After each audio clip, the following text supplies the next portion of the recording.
Inside the Parisi Palace, high above 3773 East Broadway. This is a live edition of the Jake Feinberg Show. Coming to you on Power Talk. Please go to our website, powertalk.live. Download our free app to your smartphone so you can stream all of our live local programming, including Solomon on Blast, the Jim Parisi Show, and yours truly, the Jake Feinberg Show. Can't thank you enough for making us part of your day today. And a lot of my show over the last few years has really revolved around rhythm. So much of rhythm is nonverbal love, and for me it's taken on a really healing capacity in my life. And my next guest is somebody who's been doing a lot of healing for a lot of people on the bandstand for quite some time. He's played with a lot of cats that are truly creative musicians and trying to increase and expand musical vocabulary on the bandstand and trying to ultimately have fun doing it. And he's a father twice over, and really part of the, whether he likes it or not, he's part of the generation that's going to continue the cycle of music that will live on long after we've both left this planet. Joe Russo, welcome to the Jake Feinberg Show. Wow. Thanks for that intro. Thanks, man. What a pleasure it is to speak with you. It's I feel like we've been in the same circles for a long time, and I'm excited to connect. I completely agree. I wanted to ask you right off the bat if you could talk to cats out there about ultimately, to me in music, when I see you play, or all your peers, or even the graybeards, it's like going from your heart, dropping from your head to your heart into what John Molo refers to as the primordial gut, and or the soul. And I wanted to ask you about how you access that primordial gut, that space in the music when, you could say it's playing you, but ultimately you're not in your head, you're not in your heart, but you've dropped to your soul. Right.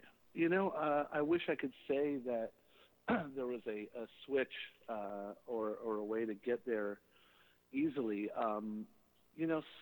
Sometimes I don't get there.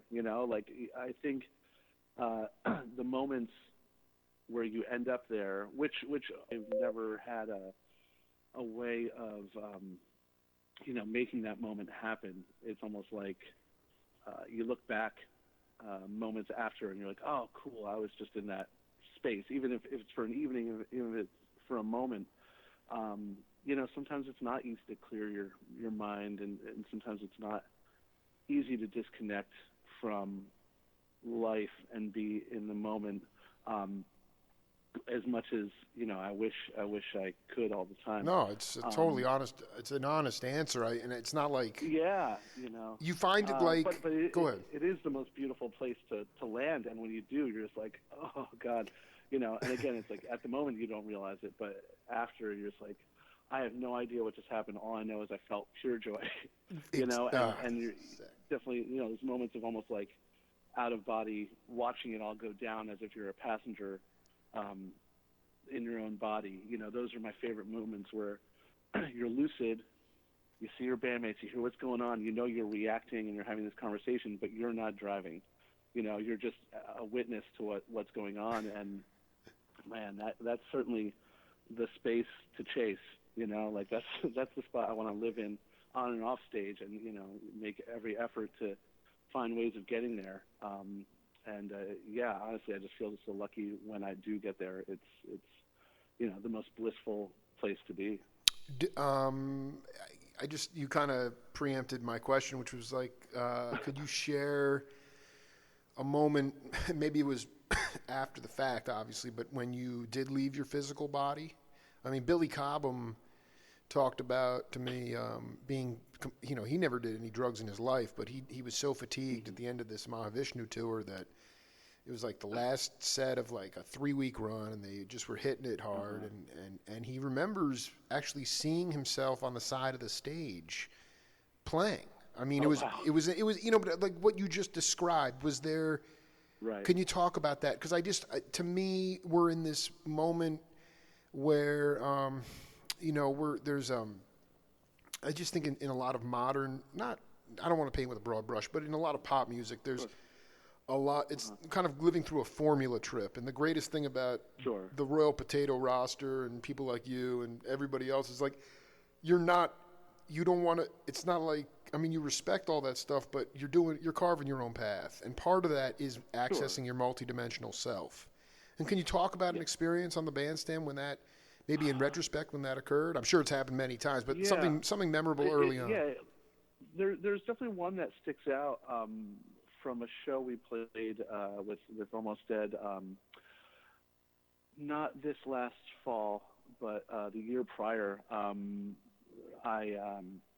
We were playing at the Fox Theater in Oakland, and I had just been coming off of a real heavy physical thing with my shoulder. I had been a number of years that I was having extreme difficulty and kind of a little nervous that it was going to be wrapping up for me because I wasn't really able to use my arm.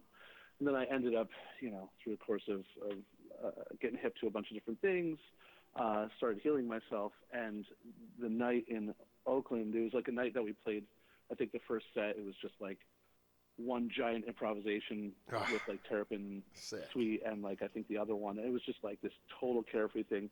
There may have been some psychedelics involved. Of course, no, it's fine. It's part of it. Yeah. It was just it was the most blissful I'd felt in years. That's why this one sticks out to me. And it was that thing of just being like, I'm sitting on the throne. I'm behind my kit. Everybody's there. But I was watching, through my eyes, I was watching the band create.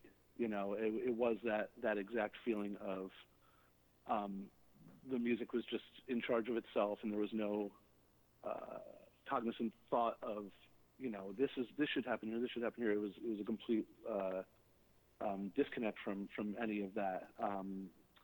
And I think that's going to maybe stay with me as one of my favorite performances ever of that group, or that moment between the feeling of being myself again, my arm working and my physical abilities coming back, and then just having that beautiful, beautiful, beautiful disconnect of watching it all go down as almost as an audience member from the stage. Will always stick out. No, I was going to say that, like, I remember the late great drummer Indugu Chancellor. He told me that when he was playing with Hamp Hawes back in the day, and he's like,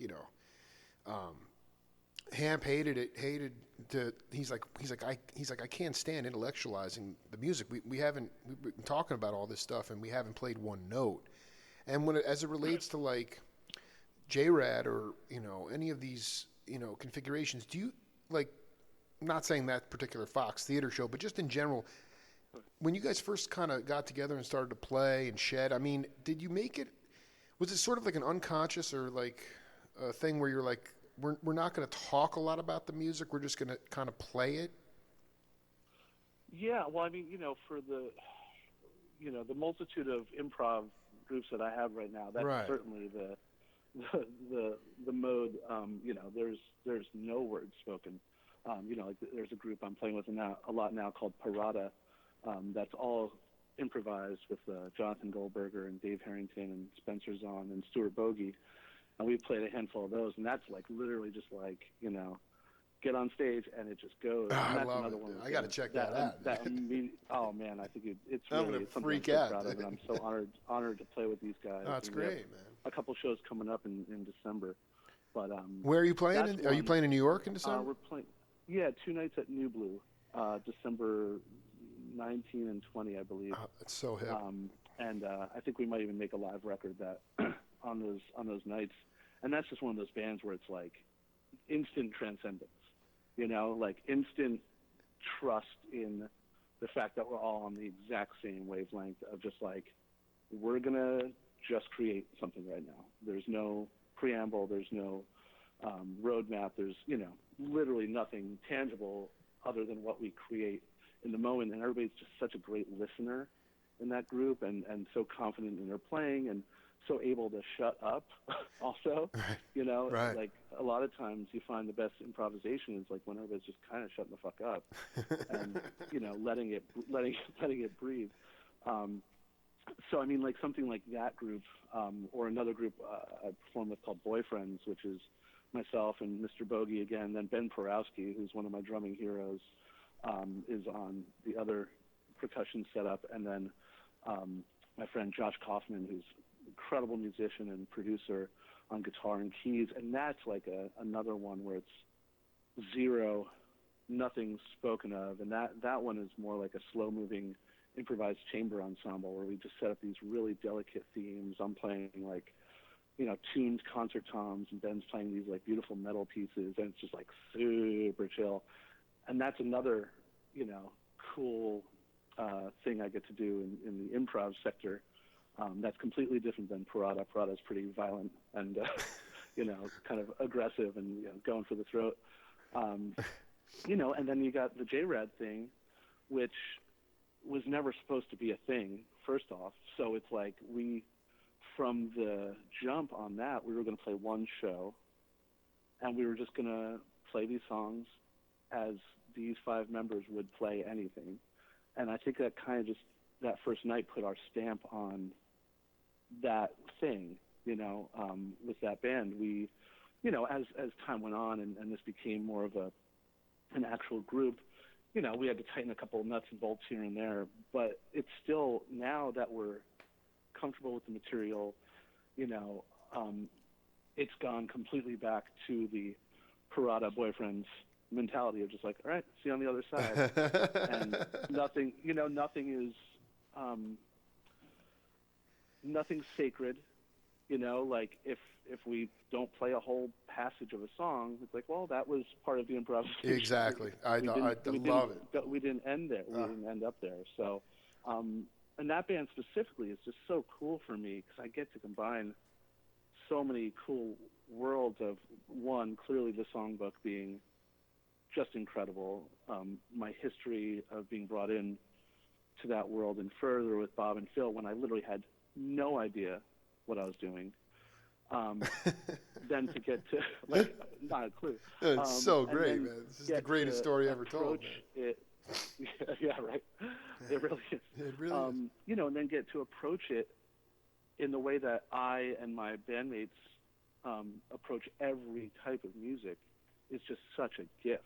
You know, like, we don't feel like we have to do anything other than play to match up those worlds with that freedom, like that true freedom of getting to speak our language within this just, you know, legendary songbook. The source material doesn't get better, you know, so it's like an absolute gift and kids in the candy store when it comes to the improv because it's expected, and now it's expected that we get to improvise the way we improvise within the cracks, you know. I just want, you just blew my mind for this is why the spirit is, it's so beautiful. Boyfriends, going back to that, I cannot believe that you just dropped the name Josh Kaufman. He was one of my best friends growing up. Like he lived a block. Oh my God! I just got a text from Josh while we were. Well, of course, no. You just let him know Jake Feinberg on Quaker Path, and we're cooking the groove. He's gonna lose his mind. Dude, we were so tight for a long time, dude. And he's a badass. How great is that? That's guy? so. I mean, and dude, he was kind of always into. He was like kind of hip. I mean, before I was hip, you know, like he was so hip, dude. He's the coolest. I love him. He's like so like delicate and like slight in his like persona, and he's just such a badass on so many levels. And he's so cool, and I just love it. I'll definitely. Dude, no, you know what's cool is I'm gonna go out of my way to see Boyfriends because truthfully I haven't seen. Oh, please do. I haven't seen him perform live ever. I mean, we were like literally in elementary school together. Like, so this is like we lived on Quaker Path. I mean, just let him know Jake Feinberg sends his love. That is unreal. Definitely let him know that. That's so cool. Yeah, you got to come. I mean, he is phenomenal. You know, I connected with him when we were making all these records with Craig Finn from the Hold Steady. Wow. Josh brought me in with that, and we just have formed this bond over the last 4 or 5 years that's just so deep. And what an honor it is to like play with him or to be like produced by him is so cool. I love it. You know, did you there in my and I'm sure you run into this as well, being a professional musician, but in talking to a lot of cats, they and they're older, they've been on the earth, they're in 70s or 80s, and they talk about like a lot of studio cats per se. They they're older now. They have more money than they know what to do with. They have all the gold records and they have everything, and yet the phone has stopped ringing, and they're very bitter and a little bit angry. They're not happy, basically. And the point is that what these guys say to me, people like Jim Keltner or Lee Sklar, people like that, they say, these cats that are feeling that way, they truly felt that they were fully responsible for the music that they were playing. So their ego was like very invested, and they didn't realize that in fact that they were just a conduit for the music, where the music is coming through you from the heavens. And truthfully, when I see you play, there's almost like a Sufi vibe to your playing, where it's like it's dance. It's a dance. It's like, and for people that the Sufi, that's the mystical religion of Islam. For those that don't know, and it's like it doesn't get a lot of press. We hear a lot about all the bad parts of Islam in the mainstream media, but I just like it's that Sufism and that ability to understand that you're merely a conduit. And was that like even early on? I mean, when did you get that memo that you realized that you were only partially responsible for contributing to what you were doing? I can almost pinpoint a moment when I was younger, where I don't know if it speaks exactly to that. Yeah, just go where you go. But there was a moment when I felt the freedom of not having to be perfect or having to do something a certain way, and the ability to truly take risks without any like real recourse. Realizing that music wasn't somebody that was going to put me in jail for messing something up. And because for a long time growing up, I certainly felt that way. I was like, this must be perfect. And I still have a perfectionist bone in me, but that had Jonathan Goldberger, my buddy from Parada, and Eric Deutsch, who's a phenomenal piano player. Badass. And just all these like monsters. Actually, we're doing this Hooterroll thing it's mostly the guys from that band. Wait, is that the Wales Garcia thing? Yeah, we had done a show 2 or 3 years ago with that band. It's like myself, Jonathan Goldberger, Dave Harrington on bass, Eric Deutsch on piano, Kevin Kendrick on percussion and vibraphone, who was also in that group. Mama, dude, you got to get. I mean, this is mind blowing shit, dude. Yeah, we did it, and it was amazing. Basically that record came on shuffle while I was driving one day. I was like, this sounds like my old band from the '90s. And I was like, what is this? And I was like, holy shit, this is the Garcia record. And I sat and like truly listened to it for the first time, and I was like, oh man, I don't get to play music like this anymore. This is 3 years ago. Right. And I was like, I'm going to just do a show. I'm going to get, the guys from that band back together who I love, who have taught me so much about music. And we're going to do this record, and then we're going to do like other like-minded compositions. We did like a Myra Melford song. We did a Gary Burton tune. We did, we just expanded upon that palette where it's not like, okay, we're going to play this record, but obviously we're going to take liberties. But it was more about like, I feel like playing this Keith Jarrett tune, and we're going to mix all this up, and it ended up being this really beautiful night at the Cap. And then we are going to do it again in January at the Bowl for the New York City Winter Jazz Festival. I'm coming back for that. I'm coming for that. You should. I need special, that is exactly in my pocket. Anything going from like Bill Vitt and Howard Wales and Jerry to Burton or Keith Jarrett. I mean that's really where it's at for me. Right. It's unreal. And it's interesting that cross section does translate with that record. You know, it's like it truly I want to does. ask So, you like, about that. No, because I want you to go deeper on what was it about the angular? Because listen, I mean, Garcia came out of bluegrass. Howard Wales had, and Bill Vitt. Those cats could play jazz, but that record is not jazz. It's not really jazz. What was about that record it's that like you? kind of like a fusion-y, Yeah. you know, like 70s fusion. I loved Garcia's playing on it. It was so cool and like kind of like violent and like kind of like I think you said the word angular earlier. Like just that kind of like it was more like McLaughlin, like that kind of dirty, Wow. you know, Jack Johnson 70s Miles kind of guitar tone and just the approach. And I was just like, fuck, man, like I love Jerry Garcia. I love Jerry Garcia so much more now, like because it was just one of those things that also spoke to me about.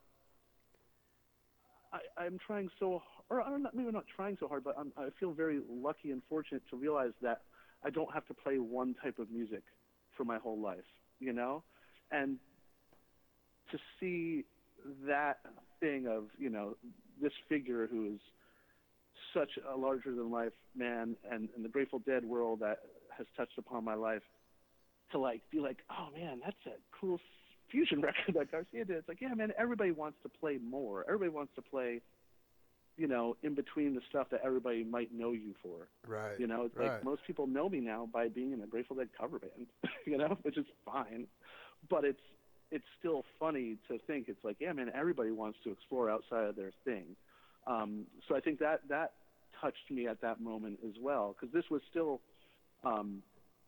before I had made my record. It was before I started bringing all these improv groups back. It was kind of like I had just had my first kid, and J-Rad was kind of the only thing I was doing, and I think that I was, you know, not bummed about that, but I was definitely like so eager to like get my full world scope of music back, and I think that really helped kind of like flip a switch, which was really cool for me.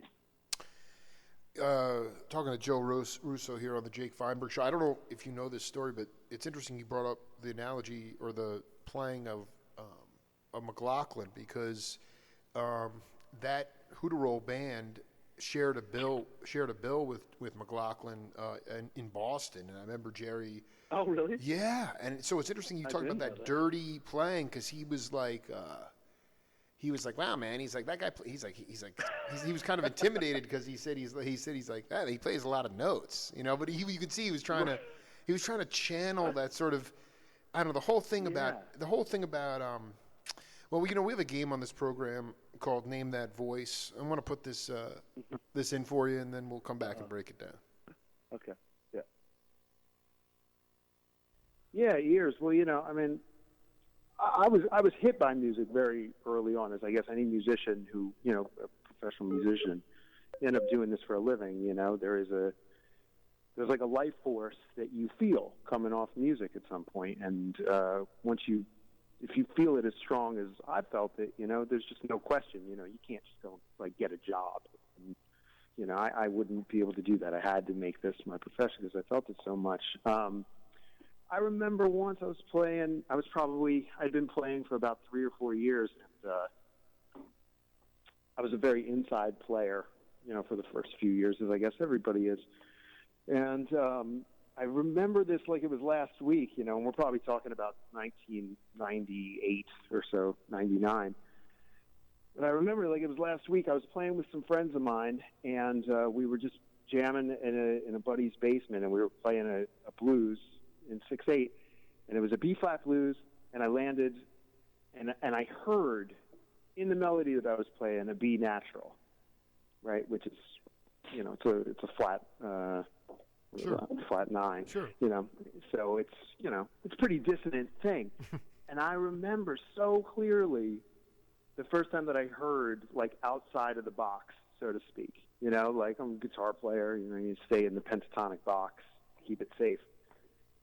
And it was such a powerful moment, you know, because it was like all of a sudden nothing, you know, there were no limitations all of a sudden, you know, and it was a little glimpse into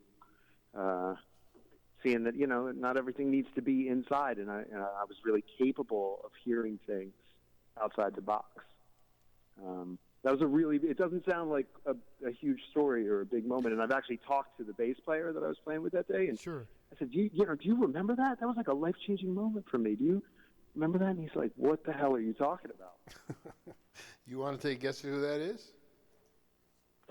That's my good friend Scott Metzger. You got it. That was from my interview with him from October 2016. I played it till the end there because he's like, this was a life-changing moment. The bass player's like, what are you talking about? What are you talking about, dude? But the reason, the thing is, I mean, as a drummer, I totally understand what he was talking about as playing inside. Can Russo talk about? I mean, when you what's funny is actually the story that I went completely off track.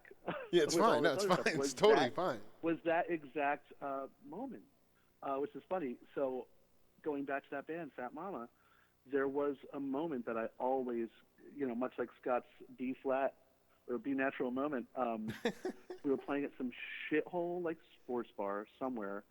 We're playing Directions 2 by Miles Davis in some Midwest, they didn't want us there, and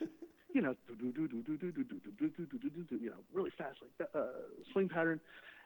And I always struggled playing with this band because they were so good and they were so far advanced in their understanding of jazz. I was coming from being just this butt rock kid in New Jersey, right. Double bass, pulsating, pulsating double bass. The whole, it's so I, much like Scott was talking about, playing inside, playing on the grid. For a drummer, it's like playing on the grid, or I think for all musicians, but especially for a drummer, it was all right, well, I have to keep time, And I remember that night, for whatever reason, I just, going back to that idea of you don't get in trouble if you make a mistake or you go for something. And I remember it was the first time I played without fear ever in my life. And I just started playing free over the song. I don't need to be in control. Wow. I don't need to be the person. And the hairs on my arm right now are standing up because it was just oh my God, I'm free. I don't have to do anything. Sick. I could do whatever I want. And that moment, germinated and now informs my whole concept on playing music. It's just do whatever you want. Whatever you're feeling, it's I don't give a fuck what tempo we're playing in. Now we're going to play in this tempo because it feels like that's where it's going to go. Time, free, on the grid, off the grid, dynamics, the whole thing, just using any of these beautiful, simple tools to express your feeling at that moment. Nothing's off the table. And that was the moment that I realized that. I was it completely transformed into, I think, an actual musician that day, or the beginnings of someone who could maybe start speaking the language of fears left my body, and it never came back. This is. I just want to be clear. What year was what year was this approximately? It was probably 97. Yeah, because 98. So talking to Kat, this is so important because so much of my show is rooted. People want to say, this is so important. This is great history. It's so important. I'm not into preservation. I am into promotion. And so, when you look at it, even though you were thrashing in a hard rock, sort of continuum, and then you all of a sudden you just got liberated. For younger cats out there who probably are seeking and are omnivores when it comes to music, what are aside from the rudiments? What do you need to have in place in order to get to a space where all of a sudden you're not thinking about you're not caring anymore? When you said just play anything you want, Yeah, I think it's who you surround yourself with. I think I was very lucky to be surrounded by that band at that time with Eric and Jonathan and all those guys because they gave me the information that I didn't have. If I never moved to Colorado and I never played with those guys, I don't know if I would be I know I wouldn't be who I am today, but God, who knows if I ever would have had that breakthrough? Who knows if I would have kept playing music? It's you could start, breaking it off into all sorts of crazy worlds. But I think, surrounding yourself with really great people, people who are also great musicians and just learning from those who are more, studied isn't the right word, but like just, everybody has something to offer, of course. But, it's like that old adage of like, play with people that are better than you. In that simple form, I would say that is a big thing more than anything else, because we would talk about like concept of music and all this stuff, because I came from a chops place. I came from like I'm going to have 19 splash cymbals on the cover of Modern Drummer. And then these guys were like, yeah, that's fucking whack, dude. Here's Joey Barron just playing a ride cymbal. Fucking get it together. Right. I was like, what? I love this. And they blew my mind. I had never heard, Right. Jack DeJohnette. I never heard, people like Ben Porowski. Like these people that completely changed my idea of what this instrument was. I came from a Bonham school, which I still love, and Sure. clearly he's, the man. But that's all. I didn't have enough information. It's just being taught new dialect, is really important, and I think way more than chops. It's great to have that stuff, and I'm glad that I have chops to use if I need them. But every year I get older, the less that matters. It's interesting. Wow. It's so fascinating. I don't know. So I mean, that would be a thing for the younger kids, and like you said, the omnivore approach now, with all the music that's out there. I mean, what a gift. I mean, it's daunting as well because there's so much. But like, when we were growing up, you got a record that your older brother or older sister had, or your buddy. It's like, and you sat with that record. So it's like, all right, cool. I'm going to go from Zeppelin to Pink Floyd to, it's like these little baby steps on whatever your influences. To the Doobie Brothers, yeah. No, this is unreal. Yeah, exactly. It's like, cool, yeah.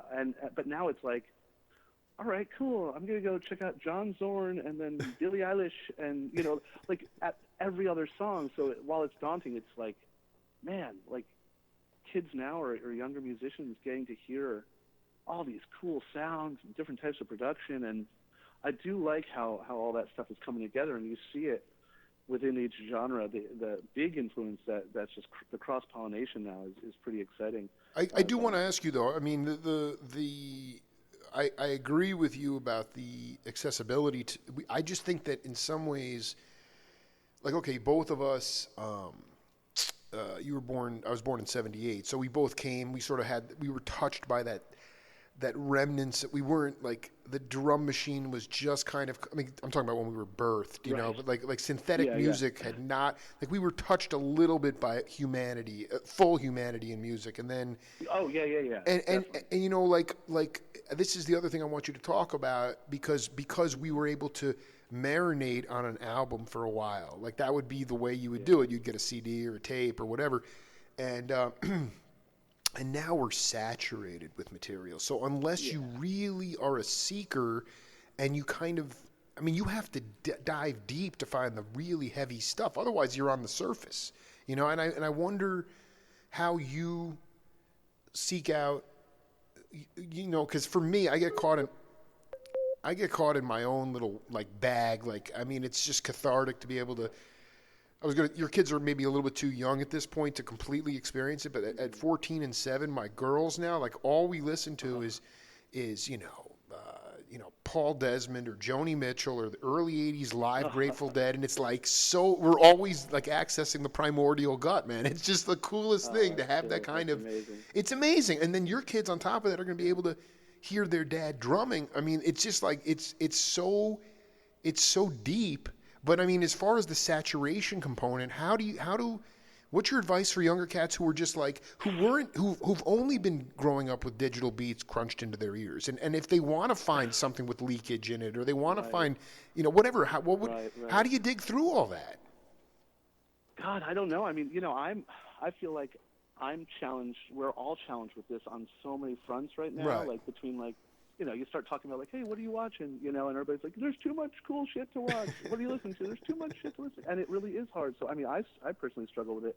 I am totally freaked out by the concept of my kids growing up with that, because it's just not, like you said, it's just not how we grew up. So it's like, it's almost hard to even, like, you know, navigate as if I have any idea better than anyone else, because it's like, I don't know, man. Like, I think, again, it's just the luck of the draw, being surrounded by people who are into cool shit. I just got it, You know, I mean, the thing is, you're going to have to drive around a lot with your kids. Like, as they get older, it's so sick. I mean, this is so insane because I'm telling you, man, it is the highlight of my day to be. And we led in with. By the way, I don't know if you already have this in the J-Rad repertoire, but just the standalone supplication jam is like not Lazy Lenny, but I mean, and the Bobby and the Midnights version with Billy Cobham and Alfonso Johnson just crushes. I'll send it to you. But the point is that cool. You know, we're just like we're rocking that out at 8 a.m, and there's like a teacher behind us, and we pull into the parking lot. She's like,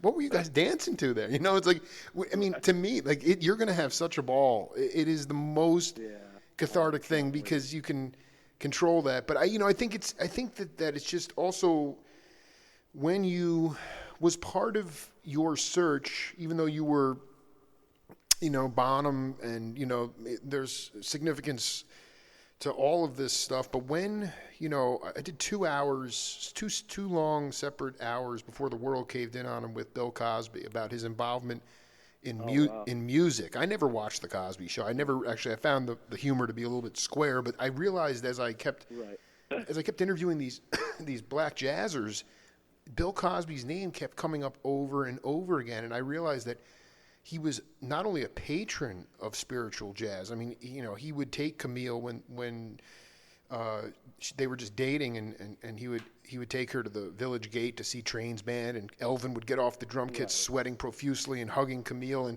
so we did these 2 long interviews, and he's like talking about, because he wanted to be a jazz drummer. And so he said, you could put on any Blue Note record, and you'd know if it was Mickey Roker or Tony Williams or Pete LaRocca or Max Rhodes. You could tell they had their own individual sound.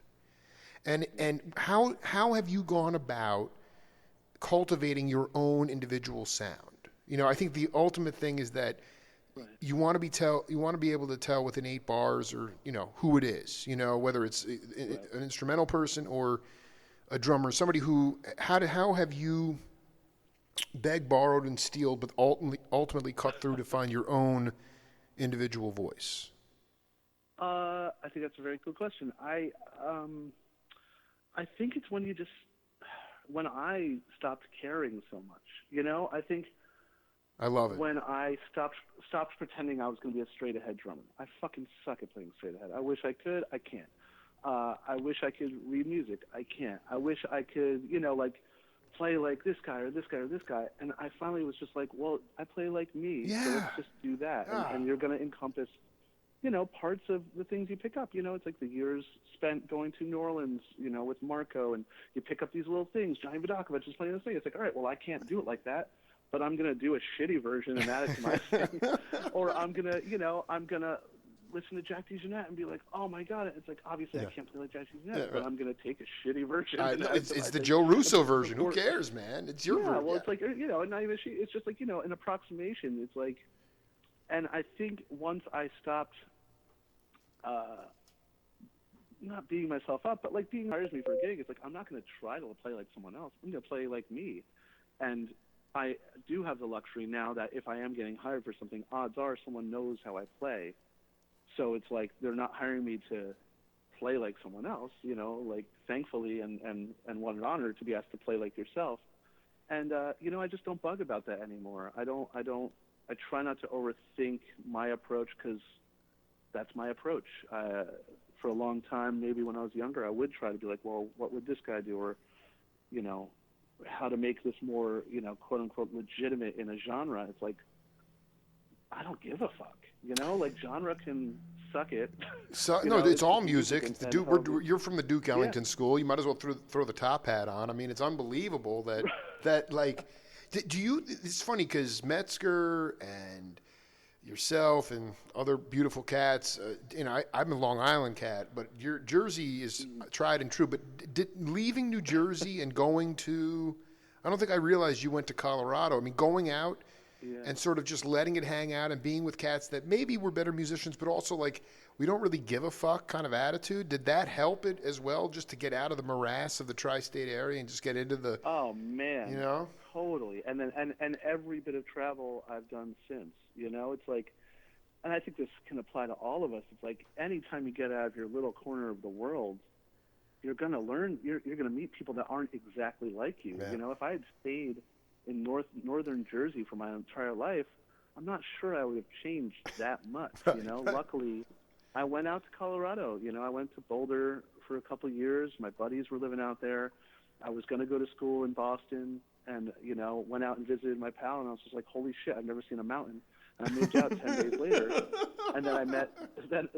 Right? It's like I'm not. It's so sick. No, that is sick. Are you kidding me? Oh yeah. You know? Yeah, right. So it's like, you know, it's like there's so much out there to discover. So that small, you know, step was incredibly transformative. And then I did meet those guys from the Fat Mama band. I think like 2 weeks, months later, you know, and there it went. You know, I was supposed to go to college. I never did. I started touring with them a year after we started playing in like 96 or 97. And that's it, you know. So my whole life has been touring and then finding myself in different playing situations, moving back to New York when that band broke up in 2000, and then learning all I could, living that New York life, which is, you know, a whole nother chapter of just like playing with tons of people you don't know. That comfort's gone. You know, maybe somebody's cool, maybe someone's a dick. You learn, you know, it's like all those weird social things that could happen on the bandstand. Absolutely. You I'm need getting an a education connection that you just make talk. I mean, this is just so. I mean, you're. I mean, this is so important, man. I mean, you. Because I know, like when I interviewed Marco, I kind of feel just on a gut level, or maybe it was Krasna, I can't remember, but one of them said like that Berkeley was great, but it was really about the people they met there and the bands that they formed there. And I don't want to bash, you know, I'm not trying to bash academia because I recognize that, you know, it's providing a livelihood for a lot of the amazing cats from back in the day. And there's a lot, I mean, you go to places like Oberlin and it's like Eddie Henderson, Gary Bartz, you know, those guys are just nasty. But I mean, is there do you think, I mean, just, you know, just on your own, I mean, being with like younger cats, do you feel like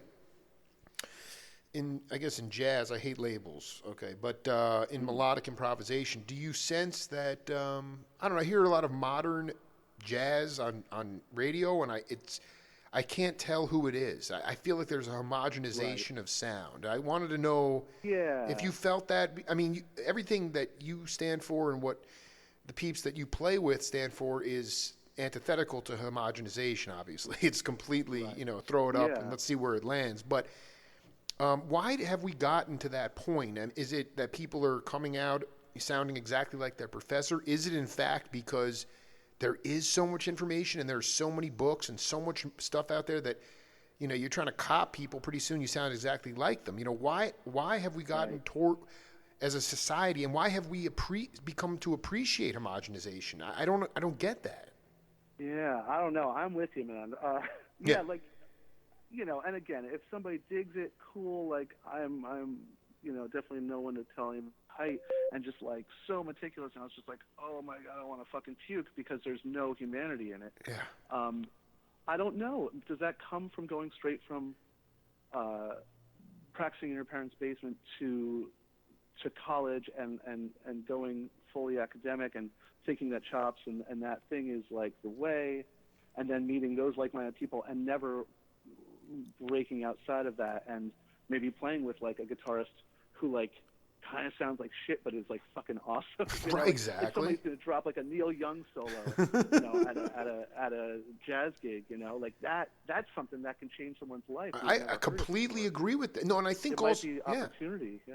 Well, I mean, like Kenny Burrell. I mean, growing up in Detroit, I mean, they were playing at like theaters and movie houses and things, but you know, those equivalent jam sessions now are occurring in like, you know, the student union or something. You know, it's not the same. You know, it's not like you know, Sonny Rollins or Miles are in the, you know, and that's part of the brotherhood and the sisterhood that I think is ultimately what I've been trying to do on the radio in my own way, but ultimately needs to be resuscitated as well as like this community. It can't fall just on one person's shoulders. It has to be a collective unit of essentially love, heartbeats that are connecting people and inspiring people to be themselves. I mean, and that's, Yeah. And that's kind of it. But, I have one more voice, name that voice. I think you're going to get it, and I think you're going to enjoy it a lot. I So. hope I do. I'm nervous if I'm not going to get it. You're going to be fine. Yeah, you'll be fine. My life as a musician has expanded, and I decided, and I got excited about trying to break through my own boundaries, push myself into places where I'm not comfortable. And playing with Phil very much does that for me, particularly in the beginning. It pushed me way out of my comfort zone. And, I found myself standing next to Jimmy Herring. I found myself standing next to Warren Haynes. I found myself standing next to, Stanley Jordan. I get to play with Joe Russo. Jeff, Adam blows my mind on a daily basis. I mean, these are just, it's a caliber of people that, I just wasn't around before.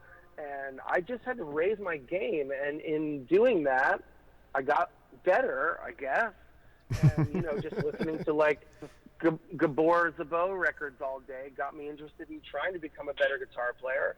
And, why stay where you are? I learned plenty where I was before. Why not give this a shot? And people started calling me to do stuff. The hardworking Americans called and said, come play. Other people called and said, come play. I mean, it kind of surprised me, really. Phil called and said, come play. I mean, I wasn't not prepared for that. I had to learn really quickly. And then, suddenly I get the call to make the music for the Fairly Well shows. And once again, it was just like, I just had to pull myself up really fast. And I applied the lessons that I learned through the Grateful Dead music, which is connected to jazz music, and I took the lessons that I learned from Chris, and Adam, and our late night hangs on our bus, listening to like deep jazz records. I took the lessons I learned from George. I took the lessons I learned from Tony. I took the lessons I learned from all of my friends, and I just simply tried to represent, even though, in my mind, I'm a pretty crap guitar player. Some people think I'm great, but, when I put myself up against the people that I love, I am merely a student. But I do have something to offer. All right, my man. Who is that? Yeah, our buddy Neil. That was my interview second interview with Neely Casal from June 2017. And I just want to let you know, I'm going to send you a link later, but you are... so about my first book just got birthed, and I realized in June that it was all the older shaman musicians, and I didn't have any of my peers. And Neil's about 10 years older than me, but I reached out to him. I said, hey man, check out our content from the 2 interviews we did. If you dig it, sign the waiver release. Cool. And so he was like, yeah, man, yeah, stoked. And so he couldn't figure out how to e-sign something, so he snail mailed it to me. And 10 days later, he took his life.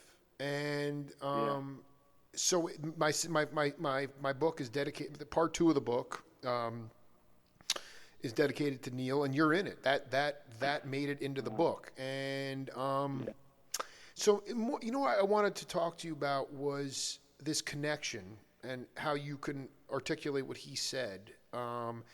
One thing that I found so invigorating about Phil, and maybe Bobby as well, but more so with Phil, when I think back to the people that he brought in, like John Graboff, and your opportunity to play in the other ones, and Adam McDougall, and other guys too. The list goes on and on. A lot of guys over in Terrapin, they were not marinating in the Grateful Dead songbook at all. I mean, they were not familiar with it at all, man. And I'm like, this was genius by Phil to bring in these guys who were hungry and like angular and crazy, but yet they had no understanding. And that was the brilliant part, because if you brought in cats who were just jamming out to Dead bands, I don't know how you would have. Yeah. It was brilliant. But can you talk about when Neil said there was a connection between jazz and the Grateful Dead? Can you break that down? Yeah. I mean, I can certainly attempt. Yeah. First, speaking to the idea of what you're saying about Phil, I mean, yeah, like what a fucking badass move.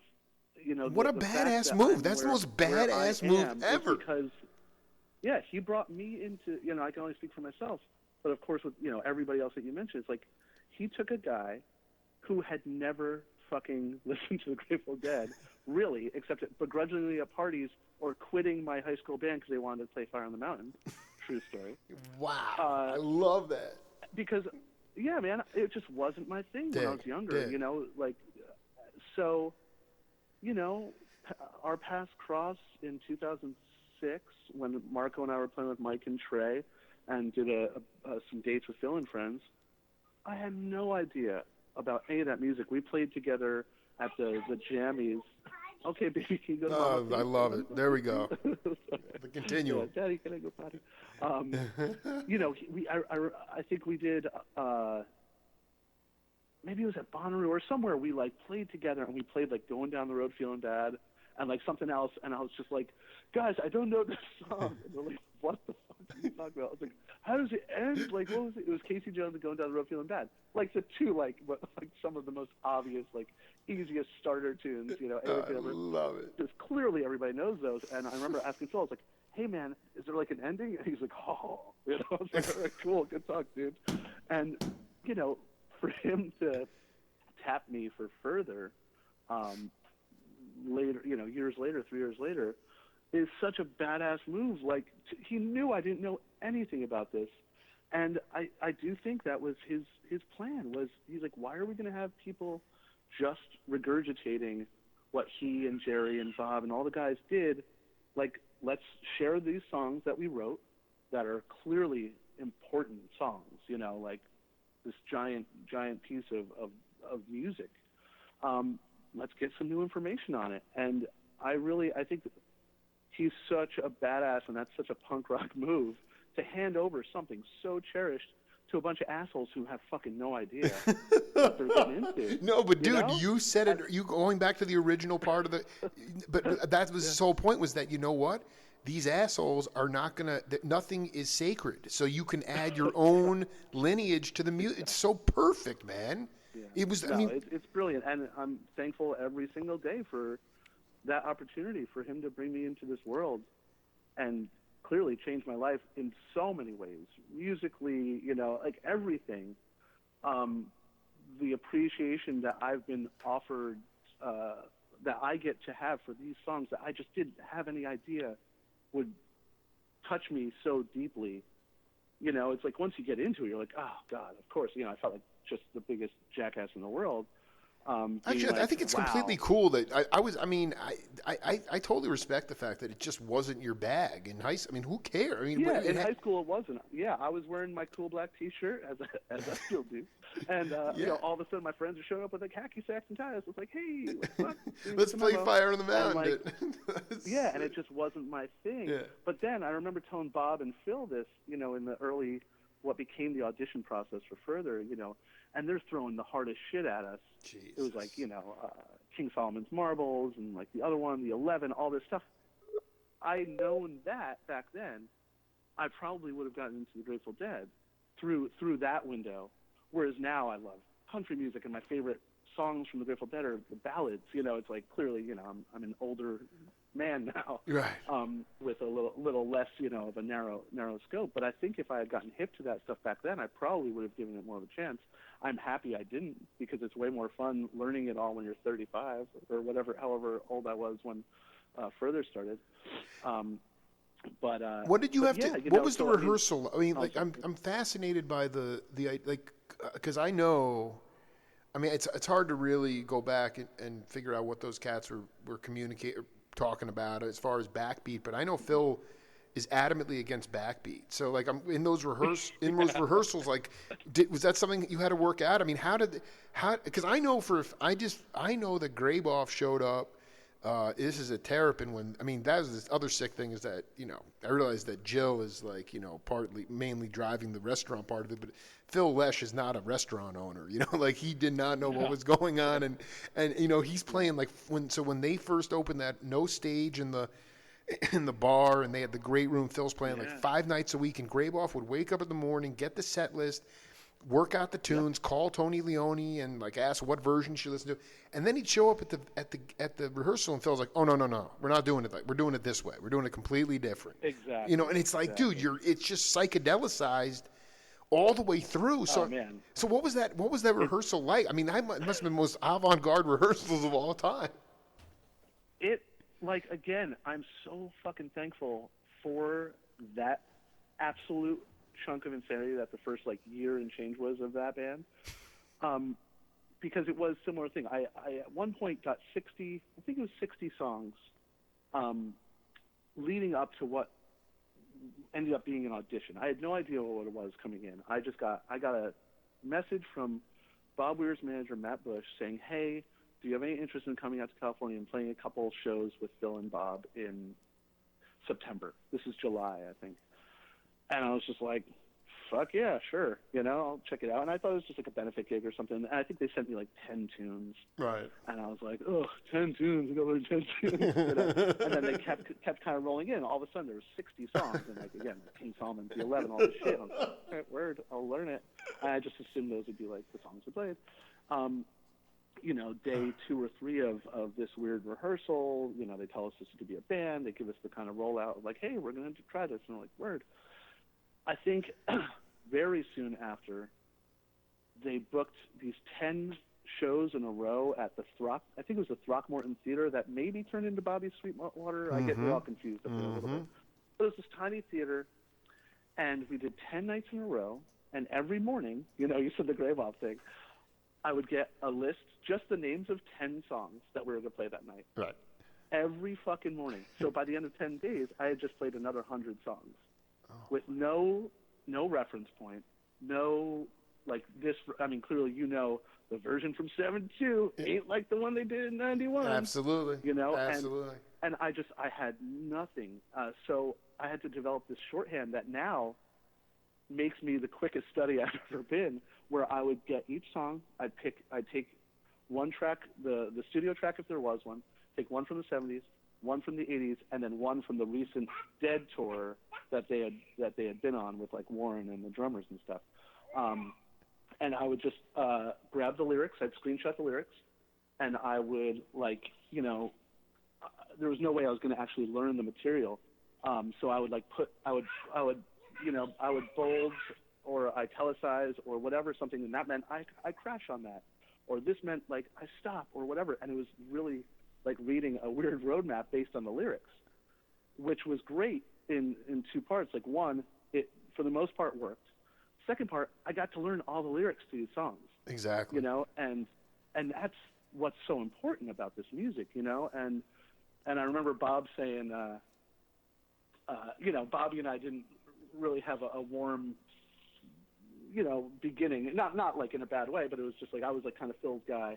I remember we played our first 2 shows, and he's like, "This guy back here singing, not even having a mic, he knows all the words," you know. And I was like, "Oh, cool." He appreciates the fact that I know the words, and he was, and it was cool because it was like one of the first things that we connected on. He's like, "That's what you need to play the goddamn song. You gotta know the words. If you don't know the words, why the fuck you play the song?" I was like, "Word, cool first talk, Bob." And then our friend Neil, from, you know, when that venue opened, I was pretty much the house drummer with Phil for months and months and months. At Terrapin? At Terrapin. Yeah. It was me and Phil and then whoever else they brought in. So I was pretty much on every single gig. I was like living out there for a while. And I remember Neil coming in, and I believe that's where we first met. And it was one of those things. It's like they never gave anybody a set list. It wasn't like, "Hey man, next week when you come out here, we're going to play these tunes. There you go. Take some time and enjoy learning it." Right. It was like, "Good morning. Right. We're going to play Terrapin Station tonight." And Neil was petrified, just petrified. And, you know, we're sitting here talking. We're going to become fast friends. We realized we're both from Jersey. We both realized we like really shitty hair metal. Right. I had no idea how deep that fucking well went for him. You know, I dig. You know, and it was just like this amazing bond, you know, and I'm trying to help him out. We're talking about Terrapin, you know, and we're talking about Keel and all these fucking shitty metal bands that we both loved, you know, intermixed. And it was like the next day we were going to play it. Wow. And he comes up, and we're in the back little patio, and I'm like smoking a cigarette. And he comes up, and he's like, Joey, I fucking got this shit. I was like, dude, right? What's up? He's like, and he like puts his legs in like an A-frame and like holds his guitar like metal style. He goes, it's just fucking metal, Joey. It's just fucking metal. And he goes and he plays all of Terrapin because he wasn't freaked out. He adjusted his view on how to approach it. And it was just such a special, we were just laughing our asses off. Like, I love it so much. Like, it's just fucking metal, Joey. I was like, word, and like, and he killed it that night. And it was just such a lovely, cool moment of seeing him have this breakthrough. And also just the connectivity of all the stuff we learn up to a certain point that can inform how well we do in the current state. I always joke that my life in Furthur was like that movie Slumdog Millionaire, right?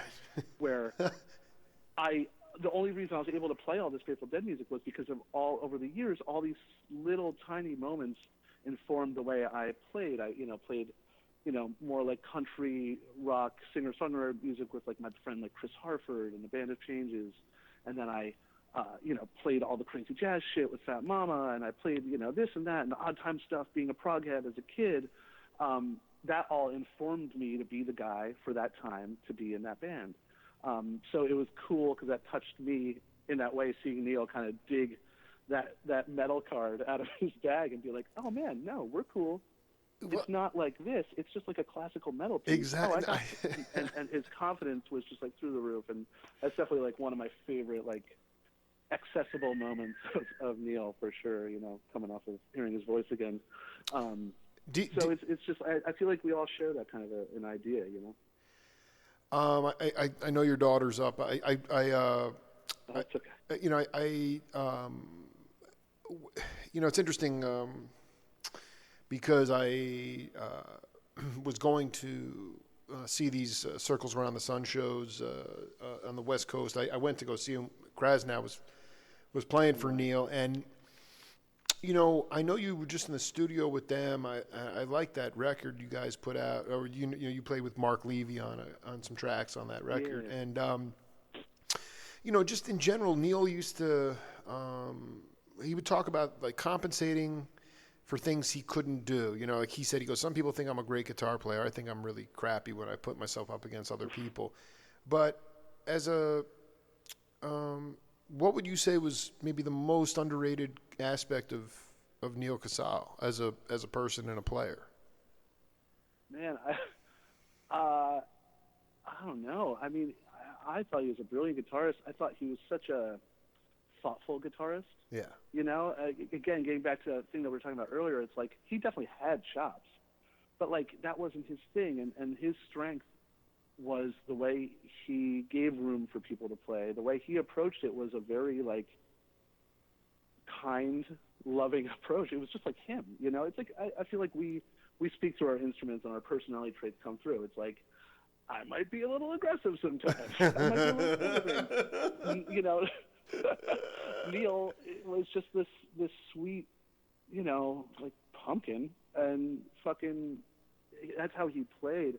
And it would always bum me out when he would say that kind of stuff about himself. He's like, "Oh, Joe, I'm not like this thing." It's like, no, dude, you're you. Yeah, stop deprecating. Awesome stop with the crap. Because I mean, God, I remember like when we all, like while we're all over here just being like, we were just like, wow, like that was what we were in awe of. It's like, God, what a beautiful, patient, toneful, soulful player, and then we get into his voice, which was just, took the cake. And I'm so fucking sad that he and I will never get to collaborate again. We had a lot of, plans for the future. We certainly with Cats, and, I started sending him a lot of my songs that I was working on, and kind of he was becoming another like kind of sounding board for me while I'm trying to like discover how to become whoever the hell I'm going to become as a songwriter. And I literally finished a song yesterday with my buddy Sam Cohen, who's been producing some stuff, and there was a split second where I was like, I'm going to send this to Neil. Right. I don't want him to hear the finished thing because he heard the demo. He's one of two people that heard the fucking demo, and it's just like, God damn it. So yeah, I'm definitely very very sad in that in a very selfish way that I don't get to have him in the world and to think of the cool things that could have been done is a bummer. But obviously we're all lucky to have had him in our lives for as long as we did. I mean, is it in your own viewpoint, as somebody who you have a perfectionist bone in your body, but you've also learned to let all the other stuff fall away and perception, and you're just trying to be yourself on stage, and can you talk about not Neil specifically, but just the from the surface, not even the surface. I mean, cats that are shedding on the bandstand today, that you would look at Neil and say, okay, he seems to be happy. I mean, he seems to have a lot going on, in his career. He's got opportunities, obviously, like plenty of opportunities to mentor, like with your burgeoning songwriting. I mean, there was just so much there. He wasn't preoccupied with settling down and being a domesticated cat or anything like that. He didn't really, he just wanted to surf and that, and yet still. I mean, in truth, I saw the last Chris Robinson Brotherhood shows, domestic ones, and I hadn't known Neil that long at all, really, and we went out for dinner with the band, and he did strike me as somebody who was kind of jumping out of his skin, and I just think it was like, and I wonder if you can talk about the nexus of genius and neurotic, sort of depression and also addiction amongst really, truly creative artists. And I think, because just the fact that you just dropped that information that for most people, they'd say, I want to be where Neil is, most musicians, I know. I mean, shit, I think it is that surface thing. It's like everybody could be silently going through some fucking terrible shit, no matter how it looks on the outside, and it's so scary and so sad. There was definitely Neil and I became, pretty close the last, year or two of his life. Right. And, there was a certain point where I was like, hey, man, are you okay? Because he didn't read as okay, and his light seemed a little dim. And, it felt like that passed, because any other time I saw him outside of this one time, it felt like he was back. It felt like everything was cool, and like maybe he was just in the dumps, back when. But yeah, you look at it on paper, this guy who, obviously, if you look at the roster on all these tributes that happened, after, clearly just respected and loved and adored by like everybody, like, so it's like, fuck, all right, he's got love, he's got people that respect him, that cherish his ability, that cherish his humanity. He's got this new band that's like starting to gain steam. He did all the Grateful Dead shit. It's like, on paper, yeah, it looks great. I don't know. I mean, I wish I had any sort of answer other than, I think out there isn't necessarily what's going on, and people are pretty good about masking that stuff. And, I know that I now check in a little bit more with my friends and my family, and making sure to ask a couple more questions than maybe just the quick, hey, man, you good? Okay, right. cool. No, I mean, it's not because, Justin Kreutzmann, I interviewed him a couple weeks ago, and he just was like, he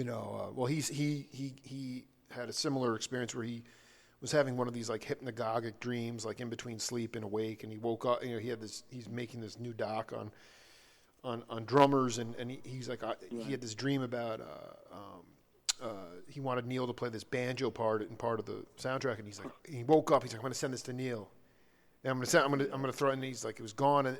And he told me, he said, in the text that he had with Neil leading up to everything, it was like, and Neil said to him, he goes, man, I'm barely keeping my head above water. And there's Justin saying, I don't know what it was, but it didn't register. And right, as at that that time, like, oh, I didn't realize I needed to drive up there and catch a hang, and like let's just, and I wonder with you, as we wrap up set one here with Joe Russo, we're going to have to do set two as soon as I really had such a tremendous hang with you, but Oh, same here. yeah. How have your kids? Neil didn't want kids. He didn't want he didn't really want to settle down. Obviously, women were throwing themselves at him. He was just like, he didn't care. It was not Handsome devil. It was incidental, and it was that calling of music. You waxed poetic about it earlier on, about just this desire, and yet I know for my kids, I became less responsible when I had children. Like I all of a sudden I started to dream again. I started to be like, yo, if I can create or be partially responsible for creating something like this, I really must be able to do something really beautiful. And so I just got back on the radio, started to find my voice, and and so I wonder how your kids, even maybe you've never been asked this question before, but it's like, how have they impacted you on the bandstand, being yourself on the bandstand, and also realizing, like, oh man, yeah, like just in general, like I just feel like it's not about I don't know. So it sounds kind of pedestrian, but I mean, in some ways, our kids can be our best teachers, and as your kids get older, they're going to inspire you at an even higher level, because you realize you see the same neurotic tendencies, you see all this stuff, but it's more than just like you have something more to live for or anything like that. It's like they are the most. Right. For me, they were so inspirational. I wonder how it's affected you as a person and player, because ultimately with Neil, he was so loved. I mean, I just saw Adam McDougall 2 weeks ago, and he was like, man, I've never been. He goes, I'm in the music business. He goes, I've never ever been with somebody who nobody's ever said a bad word about. Neil, nobody had a bad word to say about him ever. Right. He goes, it's true. And so how have your kids helped you and helped you evolve as a person and as a player?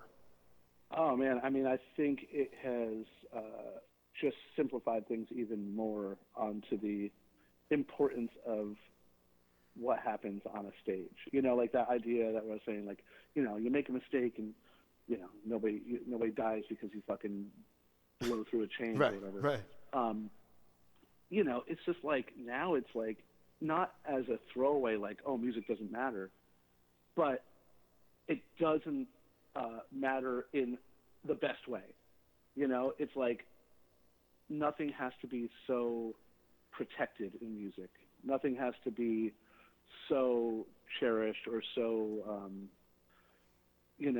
like I was saying, that perfectionist tendency I have has certainly depleted in at least the music that I'm writing now. Like, where it's just like, whatever. I just want to make things. If it's on a stage in front of people in real time, if it's in the studio, if it's whatever, I feel like I've let myself let my guard down even more since having the girls. Just the importance of them in my life has just opened up a new really believed in, and it just feels like it's loosened the reins even more on the music front, where it's just like, cool, let's go have fun. Let's go, like, fucking play whatever you feel. I don't give a shit what no, and you are totally. I mean, you're floating in this. I mean, it's so true. It's like it's so unique to be able to be in this modern era, to be able to be a full-time professional musician playing music that truly is what music you want to play.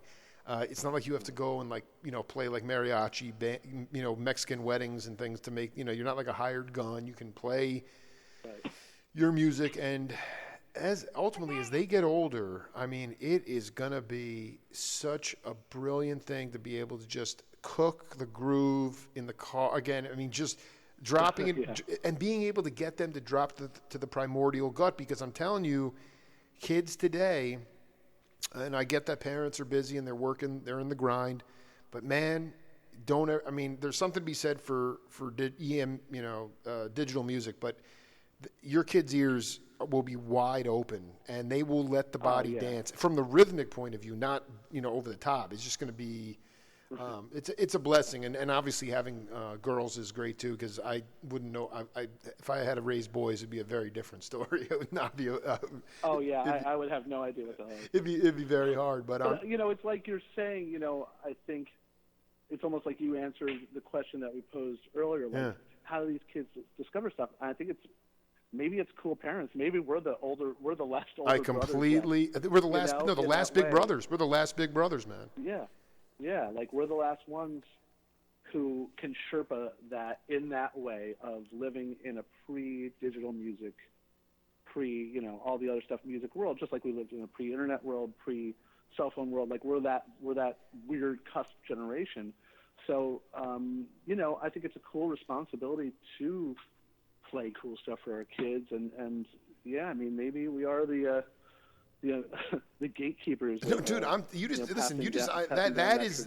the greatest. I mean, after 80 minutes, that's the greatest thing you said. I mean, we are the gatekeepers because we're that cusp. You're right. More to the point, more than the drum machine and disco and MTV and synthesized music. It's pre-internet, the medium. The medium was different. It was analog tape, cassettes, and that leads into all this other stuff. So, I mean, yeah, let's catch a hang before the new year again, and then I'm going to try to get to Winterfest. I mean, is the Boyfriend's band playing, or or both bands? Like I gotta.